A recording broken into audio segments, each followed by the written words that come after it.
St. Vincent and the Grenadines Prime Minister Dr. Ralph Gonsalves, who failed to attend last week's CARICOM summit in Jamaica, is criticizing Trinidad and Tobago's Prime Minister's position on the Petroleum Fund and the Caribbean Development Fund.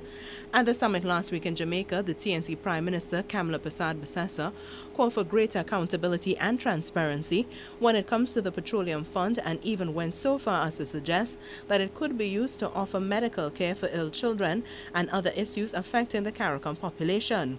Mrs. persad-bissessar also created a stir when she warned that TNT was no ATM card and could not constantly be putting money into the funds. But Dr. Gonsalves says under the revised Treaty of Chaguaramas, TNT still has to meet its obligations to the CDF, and any Prime Minister who thinks otherwise is out of order.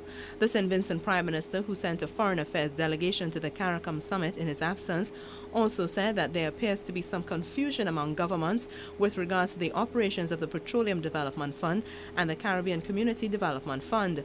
Dr. Gonsalves, who enjoyed a cordial relationship with his country's previous Prime Minister, Patrick Manning, and his government, says there is a perceived perspective of the new Trinidad and Tobago government in relation to the CARICOM Development Fund and the CARICOM Petroleum Facility. He says while Prime Minister persad-bissessar may be examining how Trinidad and Tobago dispenses its funds to CARICOM, he says Port of Spain still has to meet its obligations in participating in the CDF, or that they are tired or that they are wary such comments would be entirely out of order. For CNC3, I'm Melissa Williams.